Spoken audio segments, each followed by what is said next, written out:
दोस्तों, भारत के वज़ीर-ए-आज़म को हाईएस्ट ऑनर जो है वो दिया गया है इजिप्ट का। और इस अवार्ड को मिलाकर अब तक 13 कंट्रीज ऐसे हैं जिन्होंने इंडिया के प्राइम मिनिस्टर को हाईएस्ट नेशनल अवार्ड दे चुके हैं, जिनमें यूएई भी है, जिनमें सऊदीया भी है और अब इजिप्ट भी शामिल है। इजिप्ट के सदर जो हैं वो जितना वेलकम दे रहे हैं मोदी साहब को, आप इसको सोच भी नहीं सकते कि वो उनको किस तरह ट्रीट किया जा रहा है। आज इस पूरी दुनिया में जितनी इज्जत और जितना मर्तबा और जितना वैल्यू और सेंट्रल ऑफ अट्रैक्शन हमारे भारत के प्रधानमंत्री को मिल रहा है, इससे पहले हम लोगों का सीना इतना गर्व से चौड़ा कभी नहीं हुआ था। जब वो बाहर जाते हैं, हर एक कंट्री का हाईएस्ट ऑर्डर का जो ऑनर है वो उन्हें दिया जाता है। लोग पैरों को हाथ लगाते हैं उनके। पाकिस्तान का वज़ीर-ए-आज़म तो मुझे पता है लास्ट टाइम मेरा ख्याल है शर्मुल शेख को कॉन्फ्रेंस हुई थी तो वहाँ गए थे। उसके अलावा तो मैंने नहीं कभी सुना। रियलिटी ये है, बॉटम लाइन ये है कि आप उसको चाय वाला कहें या कुछ भी कहें, he is sincere towards India and Indians. Pakistani prime minister ने अपने एक बयान में कह दिया वेस्ट को कि आपके पास जंग वॉर के लिए पैसा है, पाकिस्तान के लिए पैसा नहीं है, पाकिस्तान की इस कंडीशन के अंदर उनकी हेल्प करने के लिए पैसा नहीं है, पाकिस्तान को लोन देने के लिए आपके पास पैसा नहीं है, पाकिस्तान की मदद नहीं आप कर सकते। अनफॉर्चुनेटली हमारे पास कोई ऐसा शख्स आ ही नहीं सका। उनका आर्गुमेंट ये है कि चूंकि आप यूक्रेन को जो पैसे दे रहे हो लड़ने के लिए उधार तो नहीं है, वो तो मांगोगे नहीं आप वापस यूक्रेन से, तो जब आप यूक्रेन से वापस नहीं मांग रहे तो हमसे क्यों मांग रहे हो? कौमों को बड़ी बड़ी बातें नहीं चाहिए होती, एक लीडर चाहिए होता है हु वॉक्स हिज टॉक, जो बात वो कहता है उसको करके दिखाता है। धीरे धीरे 9 साल में रिपाहा ऐसा लगता है ना कि बस आकाश छू लिया है हम लोगों ने और आसमान पे उड़ने वाला जो सीन है वो हम लोगों को दिखाई देता है। जय हिंद दोस्तों, पीएम मोदी को रविवार को राष्ट्रपति अब्देल फतेह अल सीसी ने मिस्र के सर्वोच्च सम्मान गार्ड ऑफ द नाइल से सम्मानित किया। मिस्र ने 1915 में गार्ड ऑफ द नाइल की शुरुआत की थी। ये सम्मान उन राष्ट्रीय अध्यक्षों, राजकुमारों और राष्ट्रपतियों को प्रदान किया जाता है जो मिस्र या मानवता को अमूल्य सेवाएं प्रदान करते हैं। हालांकि यह पहला मौका नहीं है जब पीएम मोदी को किसी देश के सर्वोच्च राजकीय सम्मान से सम्मानित किया गया हो। इससे पहले भी पापुआ न्यू गिनी, सऊदी अरब समेत 12 देश पीएम मोदी को सर्वोच्च राजकीय सम्मान से सम्मानित कर चुके हैं। मिस्र द्वारा पीएम मोदी को दिए गए सम्मान और भारत की बढ़ती ताकत को देख पाकिस्तान पूरी तरह से जल बन गया है। इसी पर आज की पाक मीडिया की पर चर्चा, आइए सुनते हैं। दोस्तों, भारत के वज़ीर-ए-आज़म का अभी वो जो अमेरिका के दौरे का हैंगओवर ख़त्म नहीं हुआ था कि आगे वो इजिप्ट पहुंचे जहां पे उनको हाईएस्ट ऑनर जो है वो दिया गया है इजिप्ट का। इजिप्ट के जो सदर हैं अब्दुल फताह सीसी, जो कि ख़ुद एक मिलिट्री कू के ज़रिए पहले जनरल थे, डिफेंस मिनिस्टर थे आई थिंक, एंड देन वो खुद ही अपने आप को सदर बना लिया और पूरी दुनिया उनको एक्सेप्ट करती है। मिडल ईस्ट, अमेरिका और बड़े इत्तेहादी हैं वो, इज़राइल के, अमेरिका के, सऊदी अरब के। और अब भारत के वज़ीर-ए-आज़म नरेंद्र मोदी ने, अगर आपको याद हो कि रिपब्लिक डे आई थिंक 26 जनवरी में इनको चीफ गेस्ट बुलाया था और वो ख़ुद भी पहुंच गए हैं 5 महीने बाद दोबारा इजिप्ट में और उनको जो है वो हाईएस्ट अवार्ड दिया गया है। और ये कहा जा रहा है कि ये एक इजिप्शियन इंडो स्ट्रेटेजिक पार्टनरशिप की बुनियाद है और अपने ताल्लुकात को नेक्स्ट लेवल पे लेके जाना चाह रहे हैं। दोनों मुल्कों के ताल्लुकात जो हैं वो कहते हैं जी 50 से हैं और जारी बात है इंडिया जो है वो जहाँ पे भी जाता है उसको जो उसका हिस्टोरिकल जो पॉलिटिकल रोल मिलता है as a non aligned movement में, वो बड़ा इम्पोर्टेंट है। माजरत चाहता हूँ, वो जो एक इम्प्रेशन जाता है कि ये मुल्क जो है आज से 50 साल पहले, 60 साल पहले जब दुनिया आपस में लड़ रही थी, झगड़ रही थी, तो ये मुल्क खामोशी से बैठा हुआ था, अपना काम कर रहा था और कह रहा था कि हम किसी की साइड में नहीं। और अगर आपको याद हो तो पाकिस्तानी जो है हमने तो साइड ली थी। नरेंद्र मोदी साहब जो हैं उनकी बहुत ज़्यादा जो मोहब्बत है वो दाऊदी बोहरा कम्युनिटी के साथ है और सुनने में आ रहा था कि जब prime minister Modi New York land किए तो वहाँ पे भी दाऊदी बोहरा कम्युनिटी वहाँ पे मौजूद थी।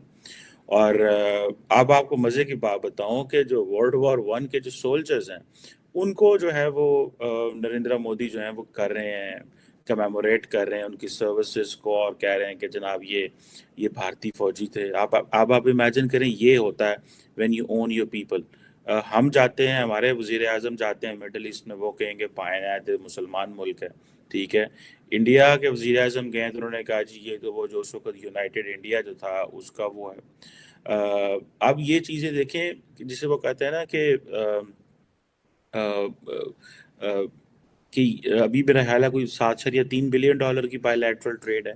आगे वो इसको को 12 अरब डॉलर पे लेके जाना चाह रहे हैं। छोटा सा मुल्क है इजिप्ट, वो बहुत बड़ा मुल्क नहीं है, लेकिन फिर भी इंडिया ने उसके साथ कैसी अच्छी पार्टनरशिप की हुई है। सो प्राइम मिनिस्टर मोदी का यहाँ पहुँचना, एक तो वो सारी बात है, इन्होंने उनको बुलाया गया G20 समिट के लिए। फिर जो मुस्लिम कम्युनिटी है उसको एक तासुर दिया जा रहा है कि यार नरेंद्र मोदी जो है ये उनके बारे में ये जो कंपेन की जाती है कि वो मुसलमानों के करीब नहीं है, तो वो भी एक है। फिर दाऊदी बोरा कम्युनिटी को भी मिले। फिर जो वहाँ पे कायरो के जो इमाम हैं उनसे उन्होंने मुलाकात की। Trade, bilateral trade, strategic partnership, ये बहुत कुछ है जो डिस्कस हुआ है। पाकिस्तान का वज़ीर आज़म तो मुझे पता है लास्ट टाइम मेरा ख्याल है शर्मुल शेख को कॉन्फ्रेंस हुई थी तो वहाँ गए थे। उसके अलावा तो मैंने नहीं कभी सुना। हो सकता कहीं गए हूँ मैं। Once I met the Egyptian diplomats, कहीं मैं अब्रॉड था तो मैंने कहीं मुझे मिले तो मैंने कहा सुना है जी पाकिस्तान के साथ आप कैसे ताल्लुकात। उन्होंने कहा कोई हाल नहीं है, ठीक है। सो उससे पता ये चलता है कि हमारी जो लीडरशिप है वो हम मुस्लिम वर्ल्ड में कोई इजिप्ट को इतना हाई वो नहीं करती। और आपको पता है कि नरेंद्र मोदी ने बड़ा स्मार्टली, बड़ा केयरफुली हर उस मुल्क के करीब गया है जो पाकिस्तान के करीब था या जो पाकिस्तान से ज़रा सा मसला रखता था। और इजिप्ट क्योंकि जोग्राफिकली अफ्रीका में है, पॉलिटिकली मिडल ईस्ट में है, तो इसको बहुत ज़्यादा जिसे वो कहते हैं ना कि एक एडवांटेज है इस सेंस में कि ये बड़ा इम्पोर्टेंट रोल प्ले करता है इन US Israel relations, Saudi Arab Israel relation, and then अब इंडिया इजराइल रिलेशन के अंदर। सो हमारे पाकिस्तान के प्राइम मिनिस्टर की जानिब से बहुत बड़ी स्टेटमेंट सामने आ रही है और जो कि दुनिया में वायरल हो रही है। पाकिस्तानी प्राइम मिनिस्टर ने अपने एक बयान में कह दिया वेस्ट को कि आपके पास जंग वॉर के लिए पैसा है, पाकिस्तान के लिए पैसा नहीं है, पाकिस्तान की इस कंडीशन के अंदर उनकी हेल्प करने के लिए पैसा नहीं है, पाकिस्तान को लोन देने के लिए आपके पास पैसा नहीं है, पाकिस्तान की मदद नहीं आप कर सकते।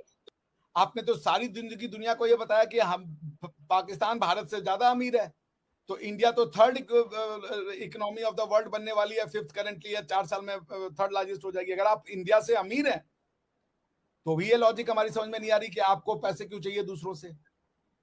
और फिर दूसरा आपको उधार तो दे, आप कह रहे हैं उधार मत दो। उनका आर्गुमेंट ये है कि चूंकि आप यूक्रेन को जो पैसे दे रहे हो लड़ने के लिए, उधार तो नहीं है, वो तो मांगोगे नहीं आप वापस यूक्रेन से। तो जब आप यूक्रेन से वापस नहीं मांग रहे तो हमसे क्यों मांग रहे हो? बहुत जबरदस्त एनालॉजी है उनकी। उनके जो एडवाइजर्स हैं उनको मेरा हेड्स ऑफ है। और इसके पहले मैंने आपके यहाँ के एक एडवाइजर को सुना था, वो कह रहे थे कि हर कॉन्ट्रैक्ट में एक फोर्स मज्योर क्लॉज होता है, तो पाकिस्तान को फोर्स मज्योर क्लॉज उठाना चाहिए और सारे लोन देने से मना कर देना चाहिए।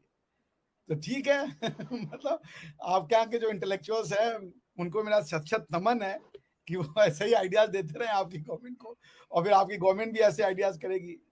दूसरों में कीड़ा ना निकालें, पॉलिसीज को रिविजिट करें, थ्योरीज को रिविजिट करें, एक प्रोग्रेसिव समाज बनाएं जो समाज दुनिया को एक अलग चश्मे से ना देखता हो, दुनिया के साथ चले, दुनिया के साथ वो एक्सेप्ट करे। आप दुनिया को वेस्ट में कीड़ा आप निकालते हो, इंडिया में कीड़ा आप निकालते हो, सब में कमियां हैं।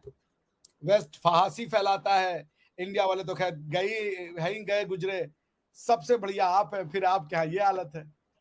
अब इस पे क्या बोले, अब आपके इस पे मजाक ही सुनता मैं सुन रहा हूँ कि जो इंटरनेशनल स्कॉलर्स को सुन रहा होगा उसका क्या कमेंट होगा, कह ले कि भैया तुम यूक्रेन को लड़ाई के लिए पैसे दे रहे हो और हमें उधार भी नहीं दे रहे हो यार, और हमसे पैसे लेके वापस मांग रहे हो, हमारे यहाँ के लोग भूखे मांग रहे हैं। अगर हम ये पूछ लें, यूक्रेन के ऊपर तो लड़ाई रशिया ने थोप दी, उनकी कोई गलती नहीं थी, आपके लोग भूखे क्यों मरे?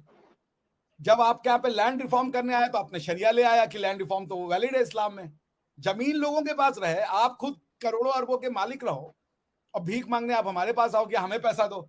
हम अपने अंदर रिफॉर्म नहीं करेंगे, तुम अपने अंदर रिफॉर्म करो, हम अपने हिसाब से चलेंगे, उस हिसाब से तुम हमको पैसा दो। भाई हैट्स ऑफ। और हैट्स ऑफ तो छोड़िए, कभी कभी ये लॉजिक सुन के लगता है शर्ट्स ऑफ। आप समझ रही हैं, ये अजीब व गरीब लॉजिक है जिसका कोई एक्सप्लेनेशन नहीं हो सकता।